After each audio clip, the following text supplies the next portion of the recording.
Bienvenidos, amigas y amigos, a este vuestro canal. Bueno, hoy me gustaría hablaros brevemente del primer capítulo de un interesantísimo libro escrito por León Tolstoy a finales del siglo XIX. Un libro censurado en su país, un libro prohibido durante muchos años en muchas partes del mundo.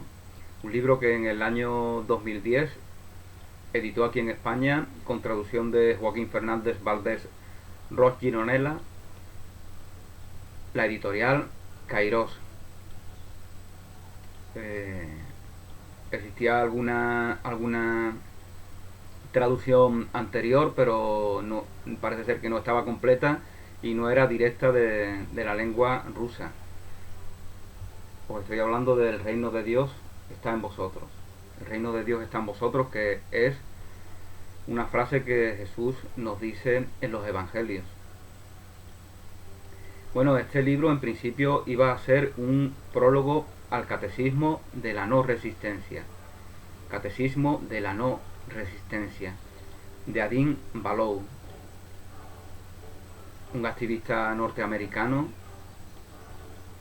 y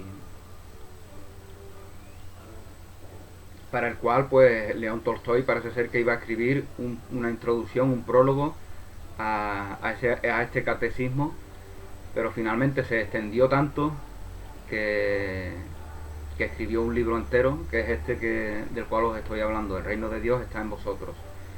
Este libro, El reino de Dios está en vosotros, al mismo tiempo es una ampliación, una continuación de muchos de sus escritos precedentes, especialmente del texto titulado ¿En qué consiste mi fe? ¿En qué consiste mi fe? Que bueno, que si no se me pasa, pues os pondré algún enlace para que debajo del vídeo os pondré el enlace donde podéis descargar este libro de León Tolstoy, ¿En qué consiste mi fe? Un libro publicado en 1884. Bueno, este primer capítulo lleva por título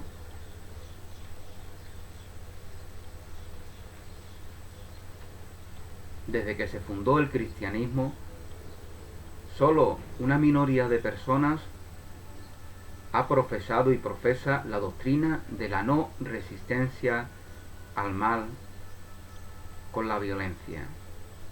Solo unos pocos han profesado y profesa, esto decía León Tolstoy a finales del siglo XIX. Todavía podemos decir esto, de que solamente unos pocos profesan la doctrina de Jesús, profesan la ley de Jesús, los mandamientos de Jesús. Mandamiento, como ya expliqué en alguna que otra ocasión, viene del verbo mandar, que significa compartir con la mano, mano, dar. Eso significa mandar, compartir con la mano, dar con la mano. Entonces estos mandamientos de Jesús, uno de ellos es este importante de no responder al mal con la violencia. Bueno, entonces, como os comentaba, León Tolstoy lo que nos da a entender es que la mayoría de las iglesias cristianas lo que han hecho es versionar el mensaje de Jesús.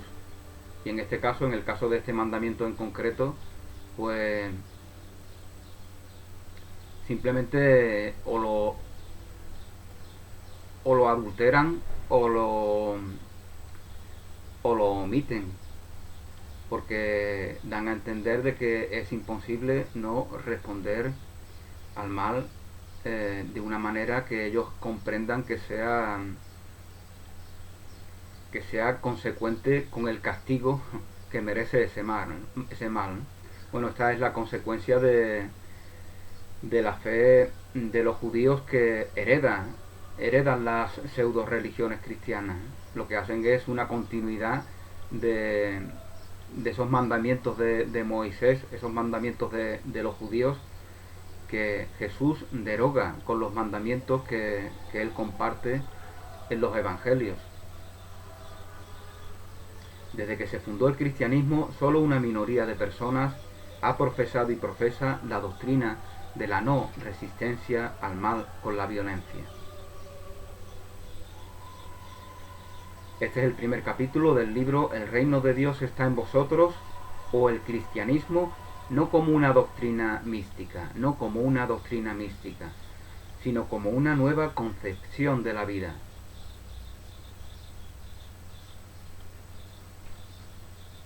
Bueno, vamos a ver entonces algunas de las cosas que nos comenta León Tolstói, ¿no? Respetando los derechos de edición y de traducción de este libro, pues voy a comentar lo que se nos dice en la traducción previa que podéis encontrar en internet, ¿no? Escribí un libro titulado ¿En qué consiste mi fe?, nos dice Lev Tolstói, en el cual expuse todas mis creencias. En 1884, nos dice León en el prefacio, escribí un libro titulado ¿En qué consiste mi fe?, en el cual expuse todas mis creencias. No dije allí por qué considero herejía aquella religión oficial llamada cristianismo. Se refiere Tolstói aquí a todas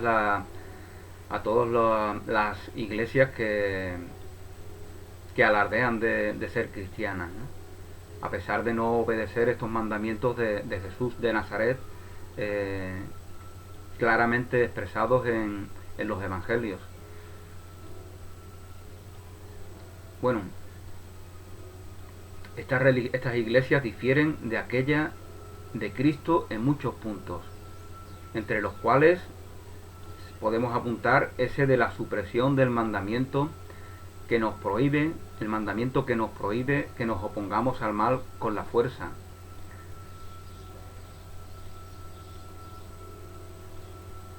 Más que cualquier otro, este desvío de la doctrina es una prueba evidente de cuánto la Iglesia oficial había desnaturalizado los principios de Cristo.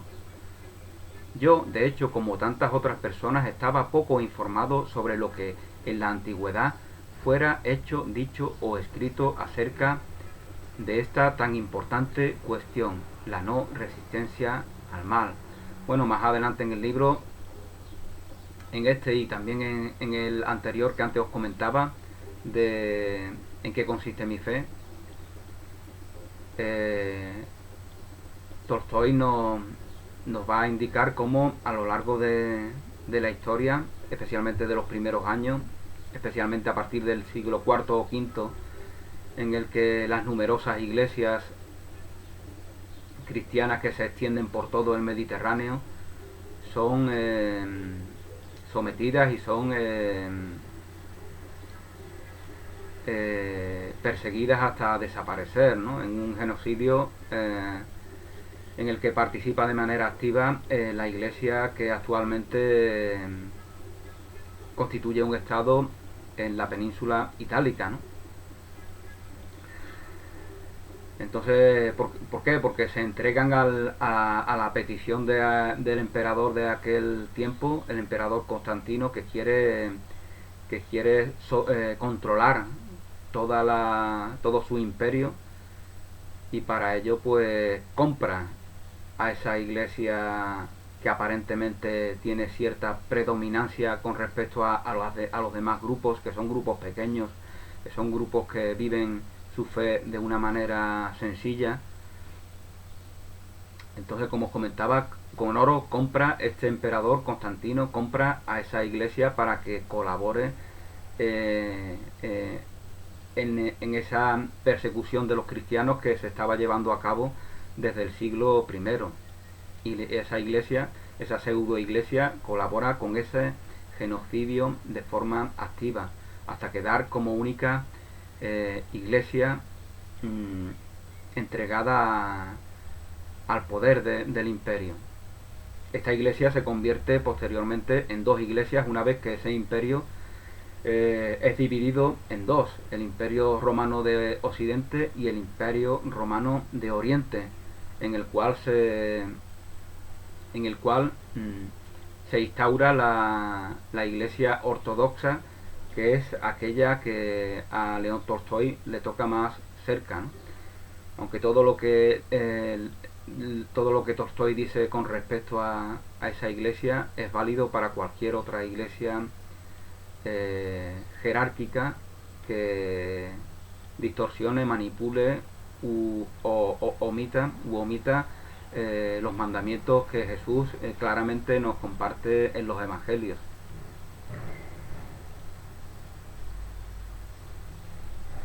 Sabía, nos dice Tolstói, que los cuáqueros, por ejemplo, y otros grupos cristianos rechazaban el servicio militar y no admitían que los cristianos porten armas. Sabéis que hay grupos que desgraciadamente son pequeños, grupos cristianos, que no admiten que desobedecer ese mandamiento que nos da Jesús de la no resistencia al mal con la violencia. Y uno de ellos pues son los cuáqueros, ¿no?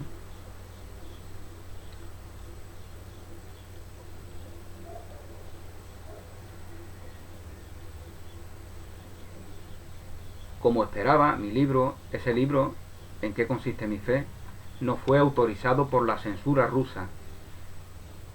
Lógicamente la censura del Estado se debe a la Iglesia porque la Iglesia se debe al Estado.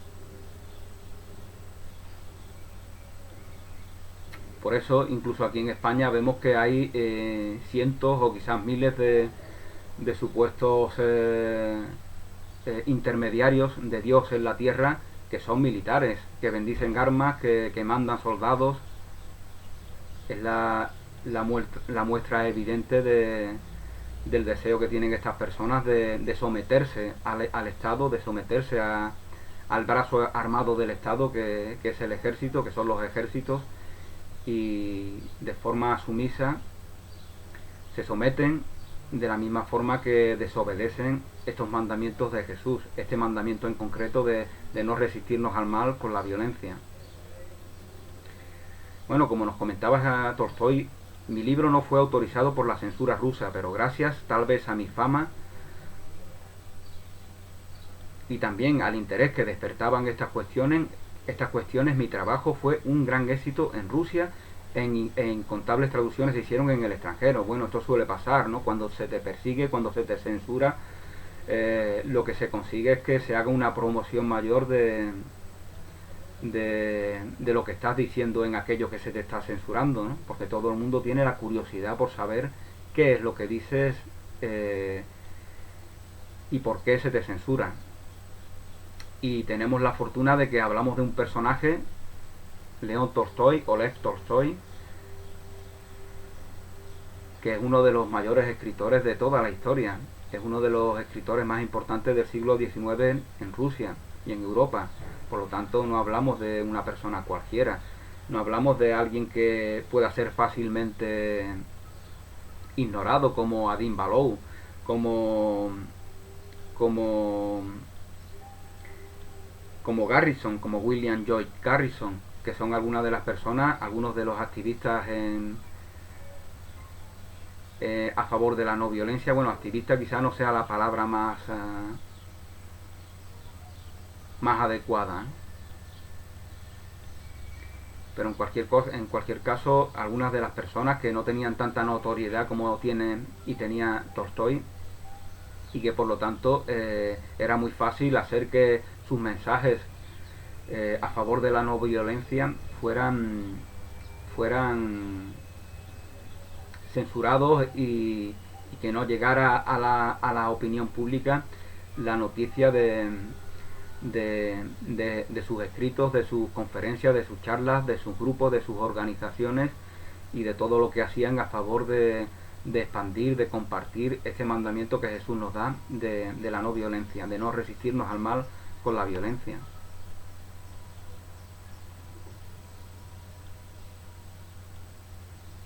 Bueno, pues nos comenta Tolstói que todo esto provocó interesantes comunicados a favor de mi tesis, además de una larga serie de críticas, ¿no? Sobre estas críticas, sobre estas personas que mantienen una idea contraria a las que Tolstói expresa en ese escrito, En qué consiste mi fe. También va a dar voz de una forma abierta, sin ningún tipo de censura, sin esa que a él de censura. Como comentaba, también va a dar voz, también va a dar noticia Tolstói en este libro. El reino de Dios está en vosotros. Primero diré unas pocas palabras sobre los comunicados que hicieron acerca de la no resistencia al mal, alargándome entonces sobre los comentarios que esta cuestión provocó por parte de los críticos eclesiásticos o laicos, y terminaré con las conclusiones que me parecen derivar de este estudio y de los últimos acontecimientos históricos. Bueno, como os comentaba, el capítulo primero se titula La doctrina de la no resistencia al mal con la violencia ha sido enseñada por una minoría de hombres desde el origen del cristianismo.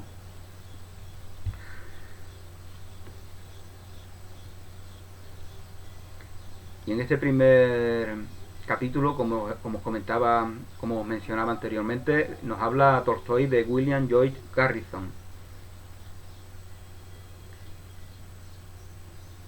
El establecimiento de la paz en el mundo solo puede basarse en un claro reconocimiento del mandamiento de la no resistencia al mal con la violencia. El establecimiento de la paz en el mundo solamente puede basarse en un claro reconocimiento del mandamiento que Jesús nos da en los evangelios, en el Sermón de la Montaña, de la no resistencia al mal con la violencia, expresado en Mateo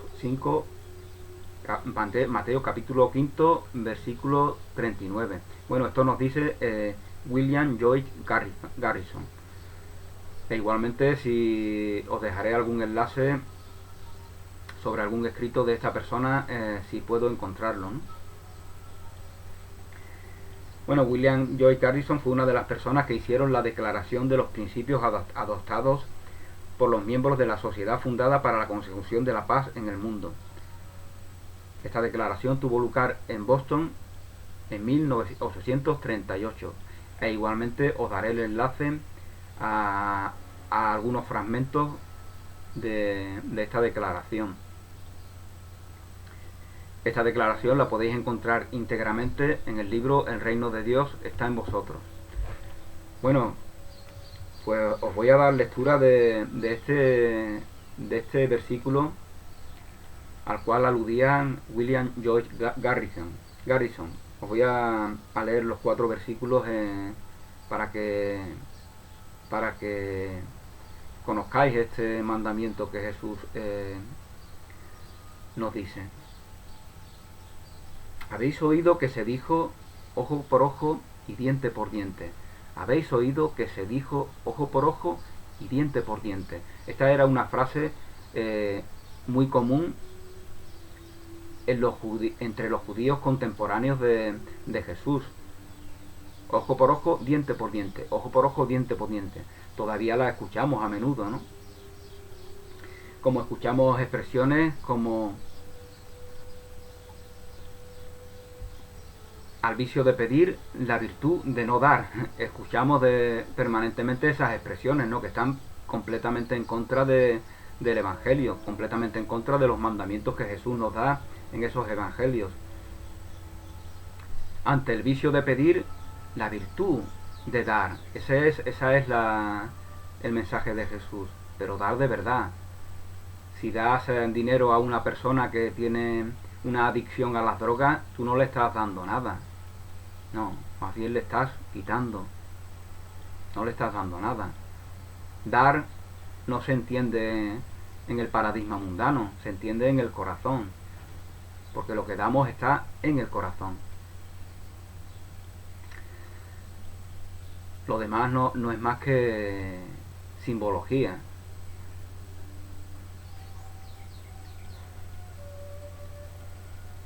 Bueno, como comentaba, habéis oído, nos dice Jesús de Nazaret,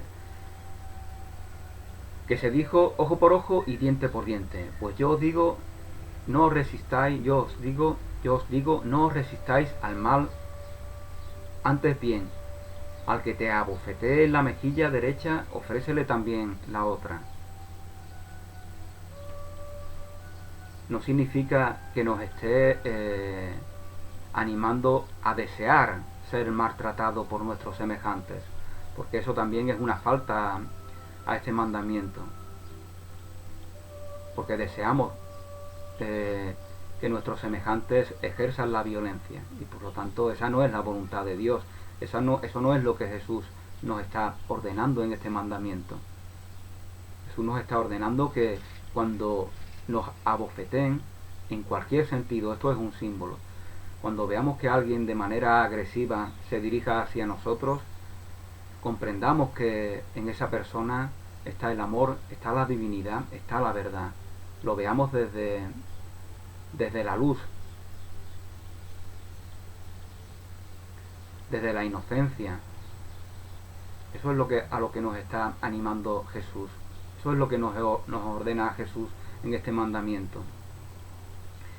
Al que te abofee en la mejilla derecha, ofrécele también la otra.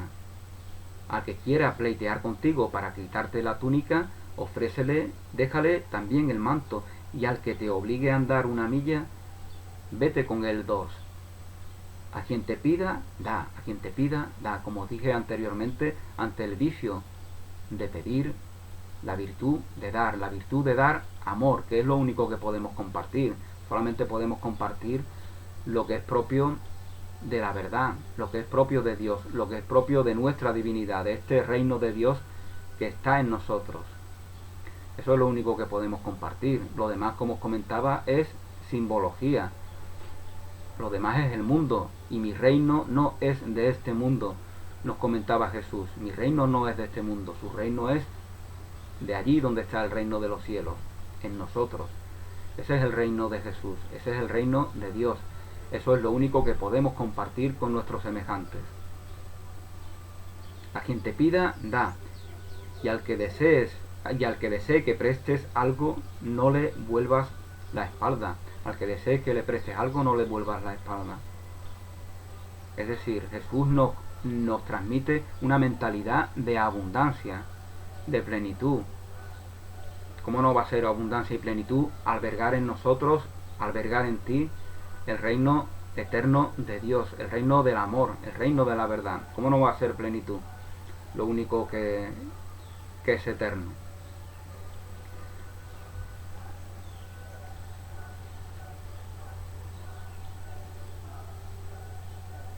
Bueno, pues más adelante nos habla también León Tolstoy de esa declaración de los principios adoptados por los miembros de la sociedad fundada para la consecución de la paz en el mundo.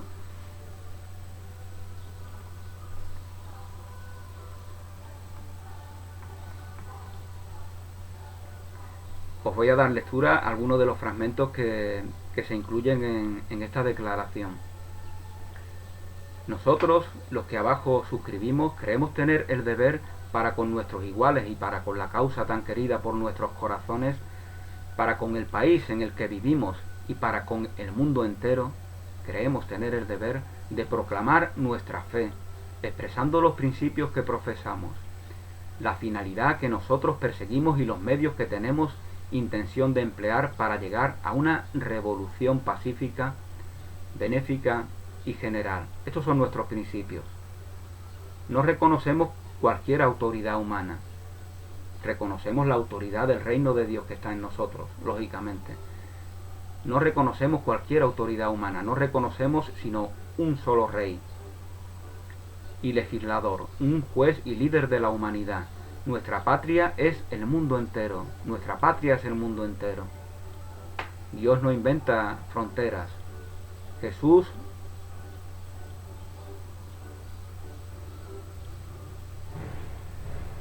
se dirige a todos los hombres del mundo, no a los de un lugar concreto, limitado por fronteras humanas.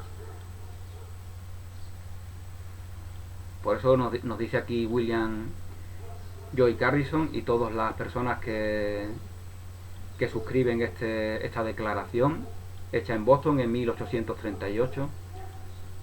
Una declaración que sorprendentemente no es fácil encontrar en internet, ¿no? Cuando deberían de estar todos los miles y miles y miles de activistas que forman parte de la ONG y que alardean de defender la paz, deberían estar compartiendo esta hermosa declaración.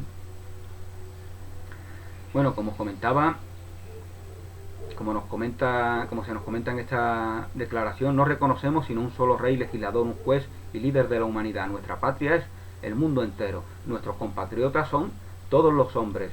Amamos todos los países como nuestro propio país, y los derechos de nuestros compatriotas no son más estimados que los de toda la humanidad.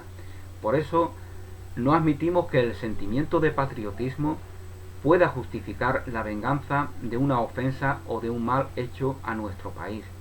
Bueno, aquí en esta declaración y en otros textos similares pues se nos da a entender que realmente los conflictos entre países son como los conflictos entre las personas, y si no está justificado que tú y yo ejerzamos el uno con el otro la violencia, lógicamente tampoco lo está que lo ejerzan esas comunidades que llamamos países, ¿no? Unas con otras. No está justificado en ningún sentido.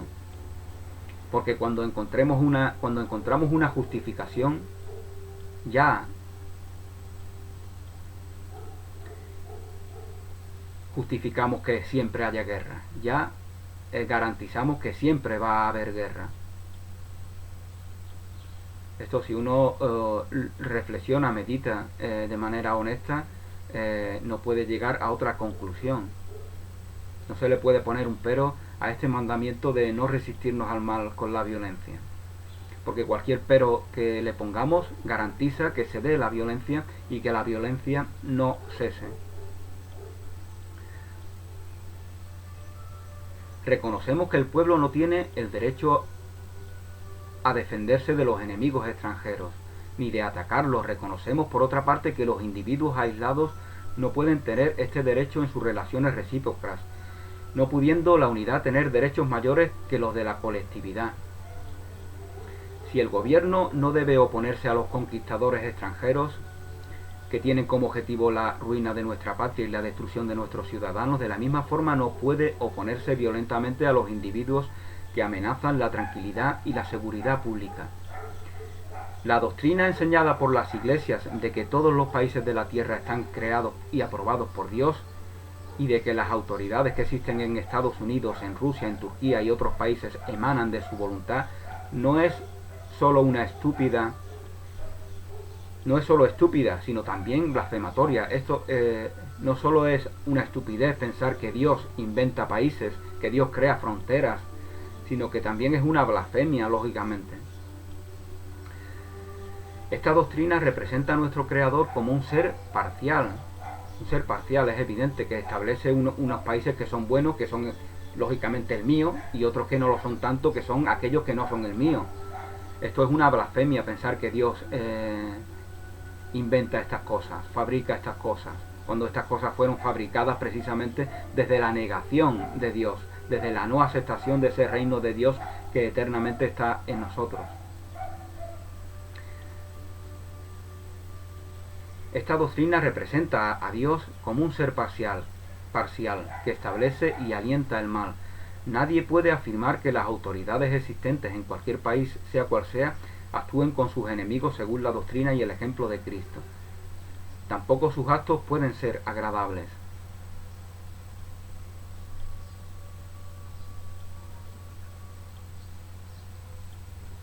Tampoco sus actos pueden ser agradables a Dios.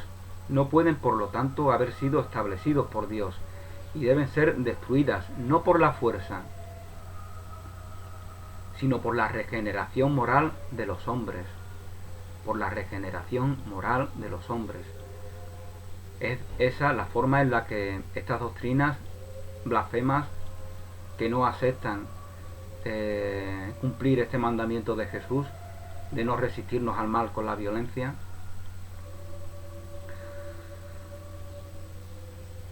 se vienen abajo en el tiempo que se precise, y esto es algo inevitable, como bien nos va a demostrar León Tolstói a lo largo de este libro.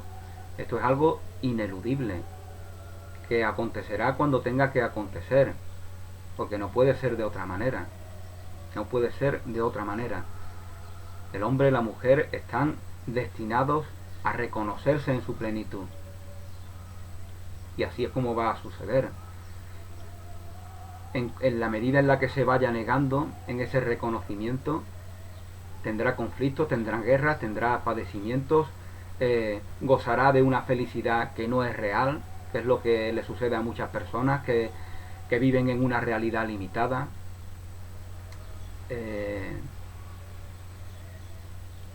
Le podrá suceder de todo, pero como os comentaba, estamos destinados a aceptarnos plenamente y a reconocer la verdad a la que nos conduce este mandamiento que Jesús nos da: no resistirnos al mal con la violencia.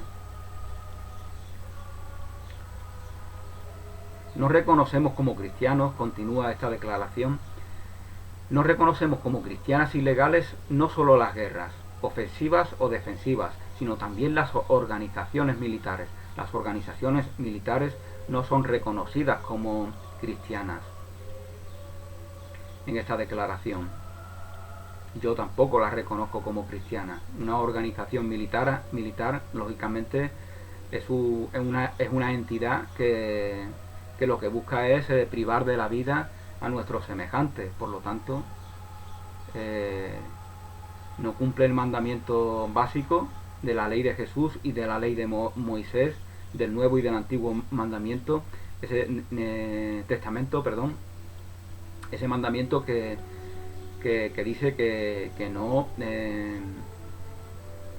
privemos de la vida a nuestros semejantes. Obviamente eso es un mandamiento fundamental, ¿no? Tan fundamental que, como bien nos comenta León Tolstói en su escrito ¿En qué consiste mi fe?, ningún padre, ninguna madre le prohíbe a su hijo que mate a sus semejantes, ¿no? Porque damos por sentado de que lógicamente que nuestros hijos son personas que no van a tener esas ideas tan poco humanas y tan poco divinas de querer privar de la vida a nuestros semejantes, cuando la vida es el único bien. La vida es el único bien. Hay quien dice que el bien no existe. Quien diga que el bien no existe no ha reconocido en sí el único bien que eternamente existe: la vida, que se da en la eternidad, que se da en ese reino de los cielos que está eternamente en ti. Bueno, como os comentaba, ningún padre, ninguna madre prohíbe matar a su hijo. Precisamente por eso, como bien nos comenta Tolstói, no nos prohíbe Jesús la guerra, porque en el sentido común, desde el sentido común, todo el mundo sabe que agredir a los demás para privarle de su vida no es algo que está conforme con la voluntad de Dios.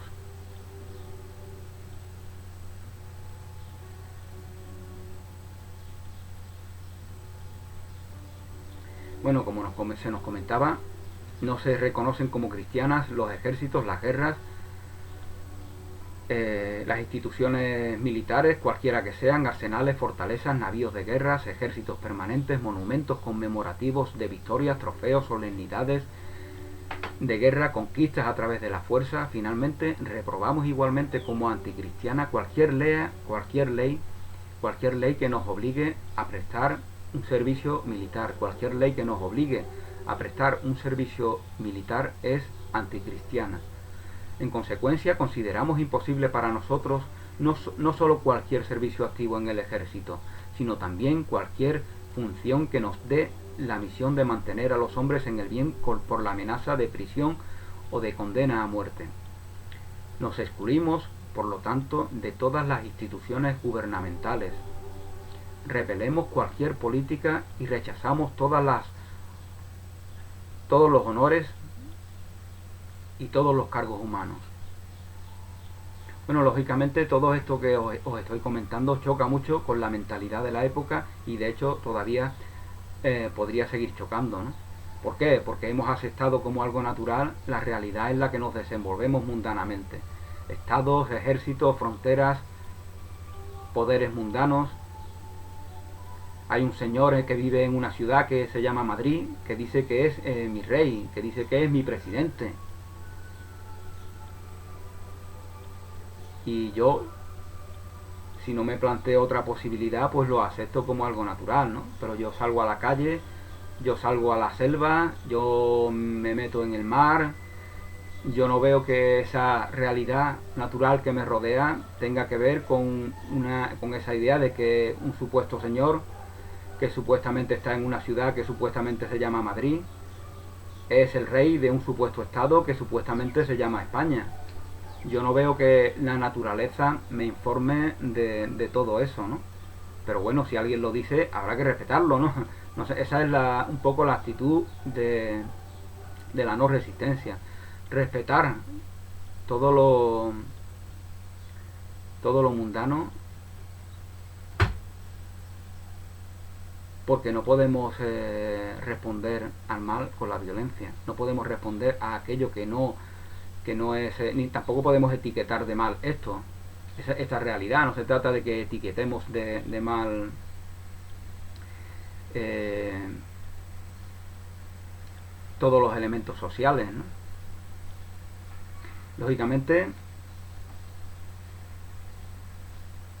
como el común de las personas está tan inmerso en esa realidad social, lo que hace es pensar como que cualquiera que no la reconoce, que no se reconoce en ella, es una especie de sujeto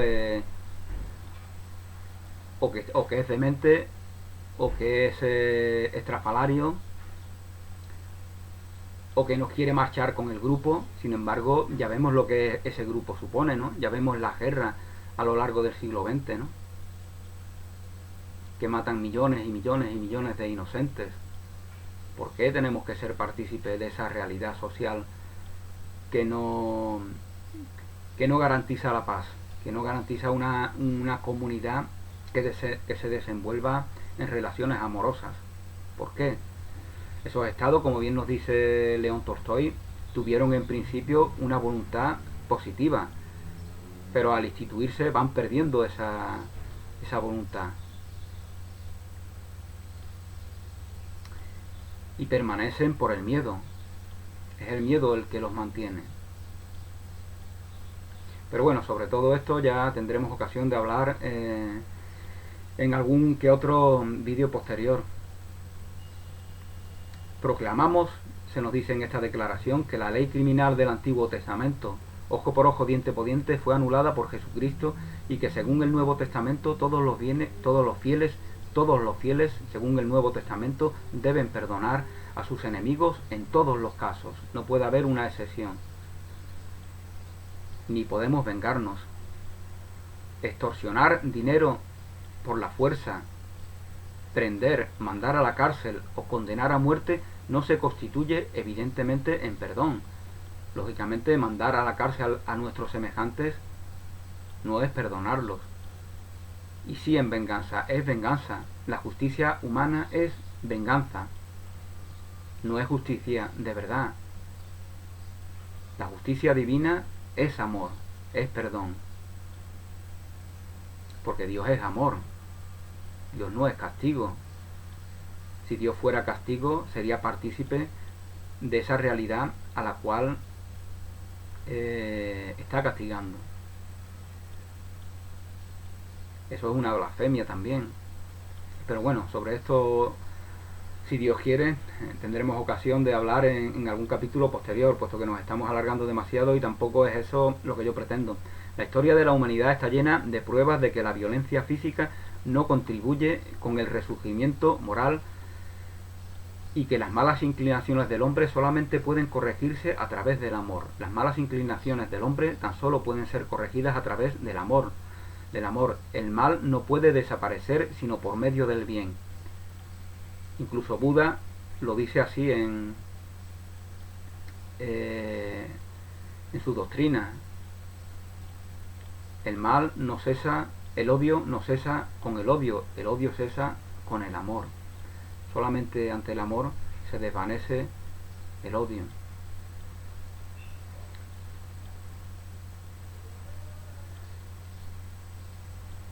Bueno, como os comentaba, las malas inclinaciones del hombre tan solo pueden corregirse a través del amor. El mal no puede desaparecer sino por medio del bien. No se debe contar con la fuerza de nuestro brazo para defender del mal. La verdadera fuerza del hombre está en la bondad. La verdadera fuerza del hombre está en la bondad. En ese bonding que nos mantiene unidos en la eternidad, que nos mantiene unidos en ese reino de los cielos que está eternamente en nosotros.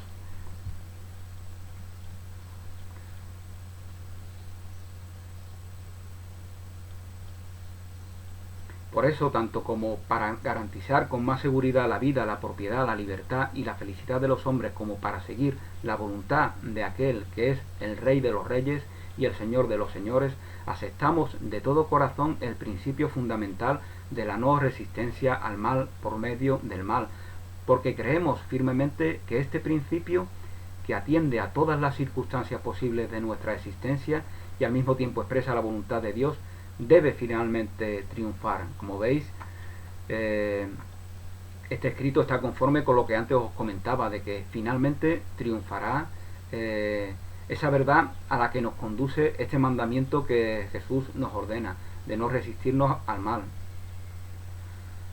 No predicamos una doctrina revolucionaria. El espíritu de la doctrina revolucionaria es un espíritu de venganza.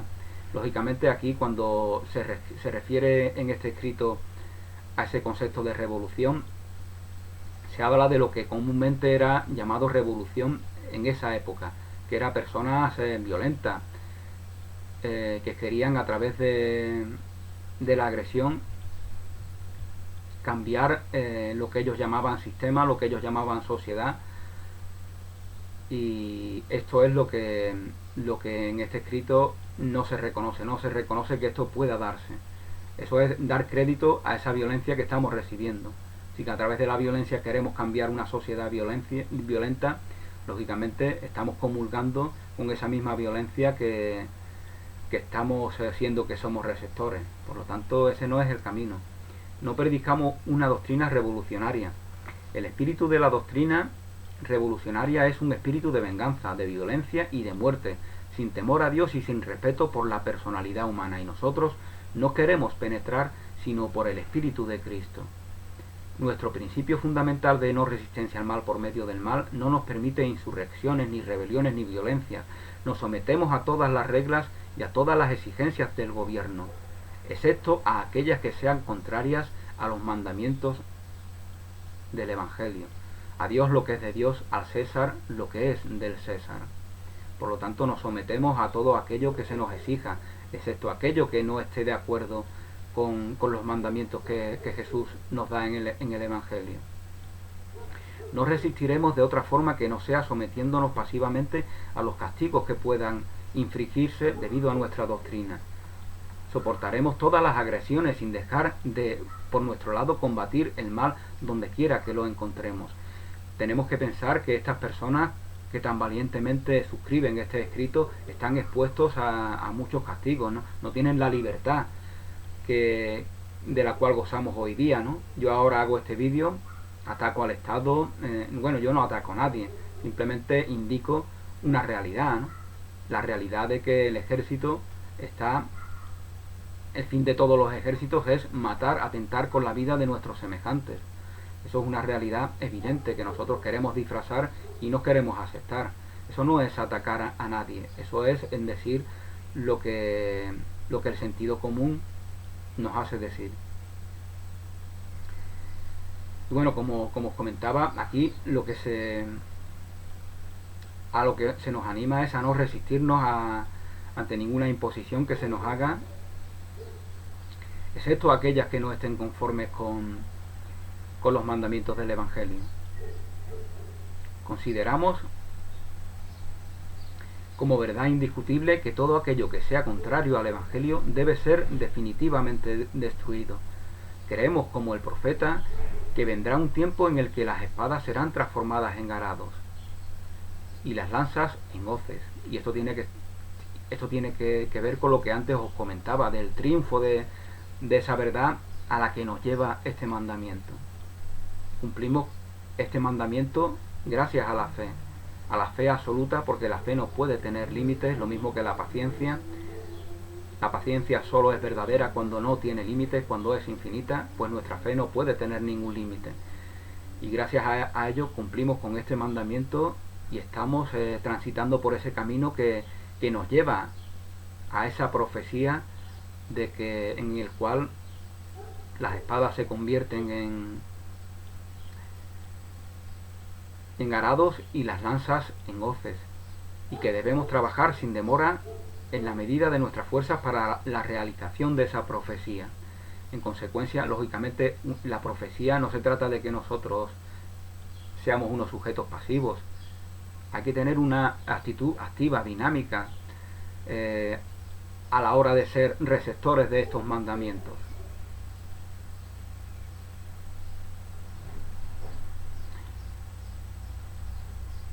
En consecuencia, aquellos que fabrican, venden o se sirven de armas contribuyen con los preparativos de la guerra y se oponen por la misma razón al poder pacífico del Hijo de Dios en la tierra. Después de la exposición de nuestros principios, ahora decimos de qué modo esperamos alcanzar nuestro objetivo. Esperamos vencer por medio de la locura de la predicación. Buscaremos difundir nuestras ideas entre todos los hombres. Pertenezcan estos a cualquier nación, religión o clase social. Vamos a compartir con todos nuestros semejantes estos principios. Eso es lo que se nos dice en esta declaración. Con este fin organizaremos charlas públicas, difundiremos programas y opúsculos, constituiremos sociedades y enviaremos peticiones a todas las autoridades públicas. Yo también suscribo esta declaración. Sería fantástico que esta declaración llegara a todos los hombres del mundo, a todos los hombres y mujeres del mundo, que se leyera en las escuelas. Eso sería fantástico y tendría una consecuencia benéfica en todos los sentidos, incluso para aquellos que quieren mantener estados, que quieren mantener fronteras, que quieren mantener ejércitos, porque aquí no se nos anima a combatir a través de la violencia contra nada. Por lo tanto, no lo vamos a hacer. Vamos a cumplir con ese mandamiento que Jesús nos impone, de no resistirnos al mal con la violencia. En suma, nos empeñaremos con todos los medios de que dispongamos para llevar a cabo una revolución radical, una revolución. Veis aquí como la palabra revolución aquí ya tiene otro significado. Una revolución radical en las opiniones, en los sentimientos y en las costumbres de nuestra sociedad. A través de la palabra con la cual compartimos los valores de esta declaración, nos dicen estas personas que la suscriben, vamos a extender por el mundo, por nuestro país y por el mundo entero, los principios que suscribimos en ella.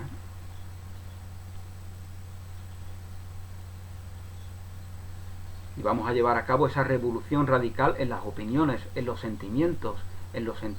Tenemos opiniones, sentimientos. Nos sometemos a unos paradigmas que fueron impuestos desde que llegamos al mundo, desde que nacemos de forma paulatina. La forma en que pensamos se nos fue impuesta desde afuera y nosotros nos hemos adaptado. Pensamos que es algo propio de nosotros, pero nada es propio de nosotros, nada mundano es propio de nosotros, tampoco este idioma en el cual me estoy expresando. No es más que una herramienta aprendida, que debemos de bendecirla, que debemos de amarla, pero que no debemos identificarnos con ella, porque no somos esa herramienta, no somos las palabras. Las palabras están al servicio de esa verdad que queremos compartir con nuestros semejantes. No nosotros condicionados, sometidos por esas palabras o por los conceptos mentales o por las formas de pensar que están en relación con esas palabras.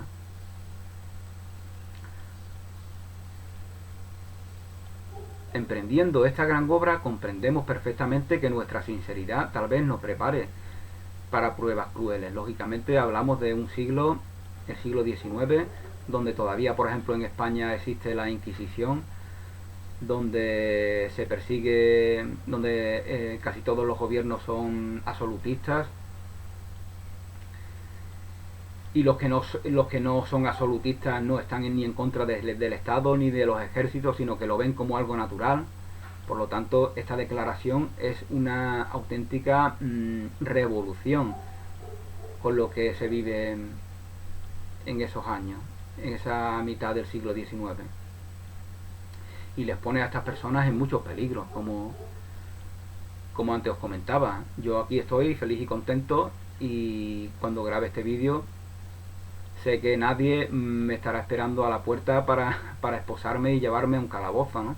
Pero estas personas, al hacer esta declaración, saben que es muy probable que empiecen a ser perseguidos, que empiecen a ser detenidos, que se les agreda en las cárceles, independientemente de que esté o no esté permitido en esa época. También se agrede a miles y miles de reclusos en las prisiones y en los calabozos, y incluso en muchos países en los que supuestamente no está permitido, ¿no?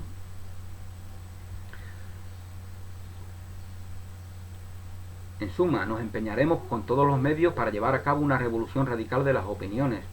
Emprendiendo esta gran obra, comprendemos perfectamente que nuestra sinceridad nos pueda tal vez preparar para pruebas crueles. Nuestra misión puede exponernos a muchos ultrajes y muchos sufrimientos, y también a la muerte. Seremos incomprendidos, ridiculizados, calumniados. Una tempestad se erguirá contra todos nosotros. El orgullo y la hipocresía, la ambición y la crueldad, los jefes de Estado y los poderosos, todo puede volverse contra nosotros. No fue de otro modo tratado el Mesías que buscamos imitar en la medida de nuestras fuerzas. Buscan imitar al Mesías. No significa que tengamos que desear imitar sus padecimientos. Lo que tenemos que hacer es reconocer ese reino de Dios que está en nosotros, y que lógicamente también está en nuestro Maestro Jesús de Nazaret. Esa verdad eterna de la vida. Por eso, al tercer día, tras esos padecimientos, resucita y vence a la ilusión de la muerte. Porque lo que no perdura es una ilusión. Lo que siempre perdura, la vida, es una verdad. Ahí es donde está la verdad, en la vida. La vida no viene de la vida, de la muerte. La vida viene de la vida. No puede tener otro origen. Estamos rodeados de vida. La naturaleza es vida. Todo es vida. En su locura el hombre cree que la vida proviene de la muerte. Por eso inventamos urbes que rinden culto a la muerte, donde hay ladrillos, cemento y todo tipo de materiales que interpretamos como muertos. En ellos ya no vemos la vida que vemos en los árboles, en las flores, en las plantas, en los animales, porque todo es vida. Nuestro planeta es un ser vivo, pero no podemos reconocer en qué sentido es un ser vivo desde nuestra percepción humana. Desde nuestra percepción humana tampoco vemos que estamos poblados por millones y millones de pequeñas bacterias, de animánculos, como se las llamaba, que viven, que tienen su hábitat en nuestro cuerpo. No podemos percibirlo, sin embargo, todos los biólogos lo saben, ¿no? Aunque no sea una cosa de la que hablemos en nuestra vida cotidiana, estamos poblados de millones y millones de bacterias. Por eso, al amanecer, cuando despertamos sentimos esas cosas que llamamos lagañas. Las lagañas son los restos de la vida social que esas bacterias han estado haciendo en nuestras cejas y en nuestros párpados cuando hemos estado durmiendo.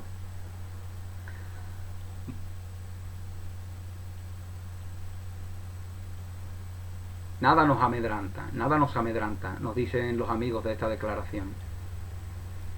No depositamos nuestra esperanza en los hombres, sino en nuestro Señor omnipotente. Si rechazamos cualquier protección humana es porque tenemos para sostenernos solo nuestra fe, más poderosa que todo. No nos asombraremos con los castigos. Tenemos para sostenernos solo nuestra fe. Nuestra fe nos vale para sostenernos. No nos apoyamos en nada mundano, porque eso es negar ese reino de los cielos que está en nosotros. Eso es negar la voluntad de Dios, que lógicamente está donde está ese reino de los cielos, porque donde está ese reino de los cielos está el rey de ese reino. Es decir, en ti está toda la divinidad. Esa que cuando la reconoces en ti, la reconoces en tus semejantes. Porque solo esa divinidad es verdad, y divinidad es sinónimo de Dios. Si en ti no estuviera la divinidad, ¿qué es lo que iba a estar? Algo que no fuera la divinidad. Esa es la locura del mundo, pensar que somos algo que no es esa divinidad. Esa es la locura, y basándonos en ella fabricamos nuestras sociedades. Sin embargo, en todas nuestras acciones mundanas subyace el milagro de ese reconocimiento pleno al cual ineludiblemente todos caminamos, ¿no? Ese reconocimiento de nuestra divinidad. No nos asombraremos con los castigos y permaneceremos felices por haber merecido poder compartir los sufrimientos de Cristo. Así entonces entregamos nuestras armas a Dios. Confiamos en su palabra de que aquel que abandona campos y casas, hermano y hermana, padre y madre, mujer e hijos para seguir a Cristo, recibirá 100 veces más y heredará la vida eterna, creyendo firmemente, a pesar de todo lo que podría caer sobre nosotros, en el indudable triunfo en todo el mundo de los principios expuestos en esta declaración, creyendo firmemente en el triunfo de los valores expuestos en esta declaración. Aquí ponemos nuestra firma confiando en el sentido común y en la conciencia de los hombres, pero aún más en el poder divino al cual nos remitimos. Bueno, pues aquí por el momento voy a tener que dejarlo, así que daremos término a este primer capítulo en un futuro vídeo, si Dios quiere. Gracias por vuestra atención, que paséis un día muy feliz, un abrazo y hasta pronto.